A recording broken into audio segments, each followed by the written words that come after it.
I can feel comfortable leaving this money there so that I'm not impulsive, so that when it drops, I don't freeze up, right? I don't freeze up. I don't get crazy, pull my money out. That's why I didn't do it. That's a perfect testament to where I said I can have road rage on this side, but show discipline and say, I'm not just going to throw my money away just because somebody said this is a good idea. Now I want to say this. Yeah. So know where he's going with it. Warren Buffett missed Bitcoin too, but the motherfucker's sitting on 350 billion right now, cash, right? Now I'm not saying this to be on any which side, but what I'm getting at here is just like I told y'all, you know how many like fine ass women have walked by me and I'll just let them go? You can't catch them all. Right. Bitcoin, I let it go too. As a matter of fact, I've been beat. So I was the guy 60 something thousand. I told people Bitcoin was going to 20K, right? And it did. It went to 20K. But when it popped back up and it went to like 45, 50, I was like, I'm not touching it because I still see something in the charts to tell me it can go lower. I ain't touching it. And I had to let that motherfucker run to 108. And I tell people all the time, part of this game is being able to let good ones go. Right? Message.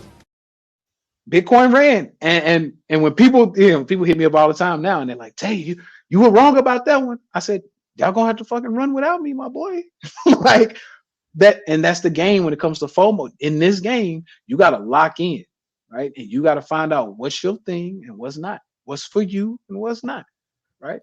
And so I lock in, and so for me, the S&P 500 is what I do. That is my bottom. I ain't gonna say it, but that's my baby, right? And so the S&P 500 is what I trade. And so sometimes I'm gonna miss Bitcoin. Sometimes I'm gonna miss, other things. I'm gonna miss, the GameStops and the AMCs. But guess what? I'm gonna keep chug-a-lugging with my fucking S&P 500. It's my wife, right? So me and my wife gonna keep doing our thing. We're gonna keep doing our same dance, right? We're gonna go out of town. We're gonna hang out. We're gonna freak off on the balconies. We're gonna do our thing, right? And I'm gonna just let everything else pass by. Like, hey, yeah, y'all do y'all thing, man. And so to your point, bro, like a lot of times, even if somebody got the bread, even if someone has the prestige or the resume to say, I should listen to what you're saying, sometimes you gotta be like, I'm gonna let you do your thing, big dog. Go ahead, it's okay. That's for you. I got something else I'm paying attention to right now. Right? No, so, but I just want to add into it. Say I've always wanted to get into stocks. Right? I did 22 years in construction.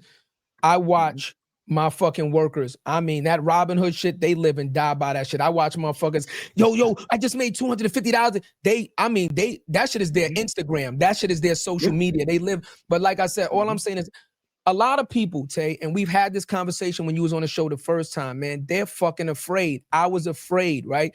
They're like, yo, you know how hard I work for this fucking money? You know I'm barely making ends meet. You understand what I'm saying? Again, like that euphoric feeling when you go through something and you're in poverty or you struggling and you buy that pair of sneakers or you go out to that nice steak dinner, it makes you feel good about just surviving and being able to do what you're doing in the moment to give you the strength to keep getting up the next day and fighting that battle, right? So, but a lot of us are just, we don't have the education or the proper information on how to invest in the market. And we said this to you before, there's so many fucking thieves out there. There's so many con men out there. We see so many bad examples of people getting robbed for their life fucking savings, these hedge funds, these fucking Ponzi schemes. You understand what I'm saying? That honestly, it just kept me reserved to say, I am going to wait. Right. And so I feel comfortable with meeting somebody that I can say, okay, I'm going to put my trust in that person. I'm going to start learning. And I'm going to say it right now, ladies and gentlemen, Tay, it is you. I'm going to say it right now on the show. I listened to you before, but this conversation, I promise you, when we get into the green room, I'm taking the first steps. We're going to see what signing up for your courses. I can't do 10 hours a day, but I can do an hour a day. Let's see, I know my time, right? I can do an hour a day. I can do an hour and a half a day. And I don't need, I'm a person, like I said, Tay, I'm systematic, right? I'm a fundamental learner. I'm systematic. I don't have to shoot from 0 to 100,000. I want to understand it. I want to learn it. I know what I can dedicate at least an hour and a half to this thing a day, because me and Cuzzo, our thing is building generational wealth. Look, let's tell you the question that I was about to ask you too. I was going to say, you've been talking about personal investments. Look at where my wheels were turning. My next question was going to be, how about if you own a business? Like we own OTB Digital as a business. What about when we get paid and before I pay out the dividends to the company, I can say, look, guys, I can give you this amount of dividends, but how about I give you this amount and take this amount of dividends and put it into the stock market for our company, and we can grow not only personally, but help grow the company and the evaluation of the company. See where I'm going with this, Tay? I'm already processing this shit in multiple angles to say now we can get paid, we can invest on our own, but let's invest with the company as well to help grow and scale the company, and then also get extra residuals from the company. Yep, that's what you should be doing. And so you're getting into a whole, and see, this is why another bag. One of the things I was going to tell you, bro. As much as I appreciate you putting your trust in me, and I don't mind that, that's fine. I would still say, hey, what do you see though? Like, what have you learned? What do you see? The reason why I say that is because what you just said, you'd learn about that exact thing. Businesses investing their revenue into like other companies. You learn that when you start getting into fundamental investing or more so like balance sheets, income statements, things like that, right? So if you look at a company, let's say Microsoft, you look at a company, look at their balance sheet, they'll have cash on hand. A lot of time cash on hand is how much cash they're holding, right? But right under cash on hand, we'll say short-term investments. Right.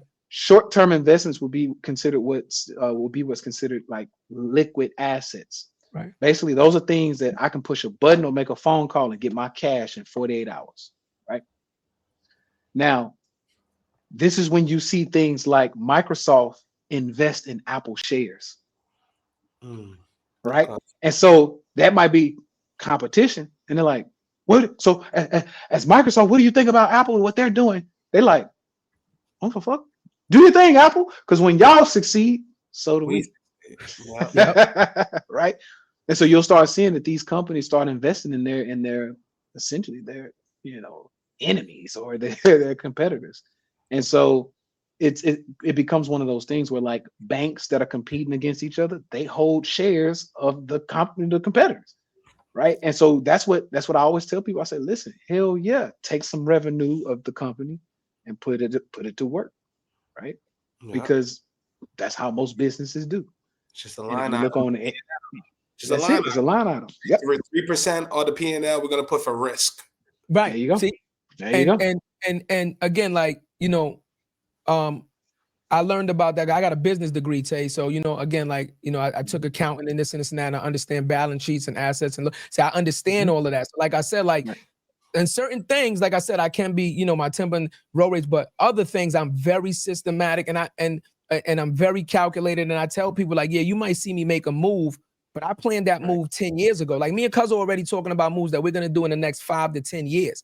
Absolutely. Right. So when you see it, y'all might think, oh, they was impulsive and they did this automatically. Now we've been planning this for 5 to 10 years, putting systems in place, putting systems in place, putting things in place to enable us. So when everything clicks, then we can make that move confidently and say, we ain't got to worry about that. That takes care of itself. You understand? Right. Because we've already planned for that 5 years ago that y'all didn't even know about. You know what I mean? Mm-hmm. Yep. This shit doesn't get curated by happenstance. Yeah. You know what I'm saying? And being able to have a relationship to talk to Tay and be like, yo, bro, I know we ain't talked to you in a couple of months, bro. Just pull up. Yo, this mad shit happening. Let us know what's going on. For you to be able to be like, yo, those are my guys. You never wasted my time. You told us off camera. I'll tell you, keep it real. You never play with my time, bro. That's why I love y'all. You know what I'm saying? You never play with my time. You never did no fuck shit. The first interview we had, you told us you be on the gym. Brothers be like, yo, homies that you grew up with. Yo, let's go link up at that. You be like, yo, meet me in the gym at 5. You thought I forgot that. Yeah. How many people that came up and pulled up and did that? None. Yeah. Yep. You know what I'm saying? So we understand that, bro. So you come from our cloth, bro. We may not be there, bro, but we looking at your moves. And one thing that you said is like looking at the movements of the charts. We say this shit every week. This message in the movements. You don't have to be around the mentor. You don't have to be around the CEO. But I can look at how Linwood is moving with Reach TV and be like, why he did that, what's the ROI, what is the benefit, and what is he getting out of that? How did he get that? First of all, who did he have to talk to? And you could just kind of internalize that. Right. We know more than we lead on. You know what I'm saying? A lot of us in the culture, you're watching this shit, but you're not taking a lesson from what you're watching. Internalize that shit, y'all. Yep. And that's what I love about. So when she was clicking a little earlier, Sis is going. I love it though, right? Because Sis did something that it pisses me off when other people don't do. When I walk in a room, sometimes you get two types of people. You get majority of people who ask the most stupid fucking questions, like, I mean, crazy shit, like, hey, so you've been married to your wife now, so what happened to your ex-wife? I'm like, whoa, I'm worth millions of dollars. I come in the room and that's your question? Why? Like what what we talking about here, right? And that's the majority of the people. They ask like these crazy little questions, like Yeah. you know, some Atlanta housewife type shit. Like you trying to get, weird. But then you get that small group of people that's like, no. I got you right here, right now. Whatever game or breadcrumbs you want to leave, I'm picking them motherfuckers up, right? And so I honestly, that's why I'm still here, because I know y'all picking up the breadcrumbs, man. And when I see that, I'm like, shit, let's have some fun, let's talk, let's do it, But if this, when people, I get on podcasts, or if I'm just talking to somebody and it's on some weird shit where it's like, so how many bodies you got, or how many women you get with the Lamborghini? I'm like, why the fuck is that your question? Like, what is that going to do for you, right? How is that going to help you or your children or your children's children, right? And so the fact that we can have these conversations, it's all about, number one, how can we replicate what you're doing? I'm in, right? Because like I said, I know our people need this, and I want to help, with it. So Facts. I just appreciate y'all for doing it right, man, for sure. We appreciate you, man. It was all love, bro. Now, Dad, you got a question before I take it out of here? Because we had 2 hours. But God damn, boy. Yeah, he was here for goodness. God damn. Any other advice? Like, I always tell the guys, like, I believe, like, you shouldn't pour from your cup. You should pour from your saucer. You should be filling into yourself. And what runneth over is what you pour into others. So you got anything in your saucer you're willing to share with the audience? Yeah, for sure. I'm going to say this because this is kind of going to answer this question and pretty much a few other questions you asked.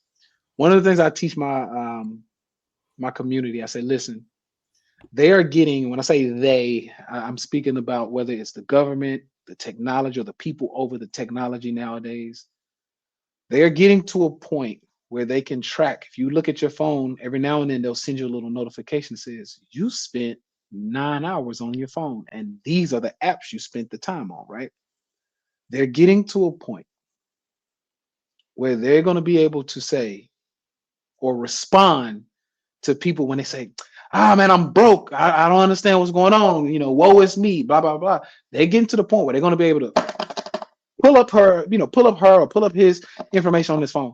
But it says here that your phone, the smartphone you have access to the Tay Sweats Instagrams and their YouTubes and all of these things. You can look up Investopedia and understand and read these books. And you have, different audio books and things like that you can pull up on your phone. But it says here that you bypass those things and you spent 8 hours a day watching booty shaking videos on IG or cat fucking YouTube videos or whatever, right? And they're gonna be able to look that shit up and say, here's how you spend your time.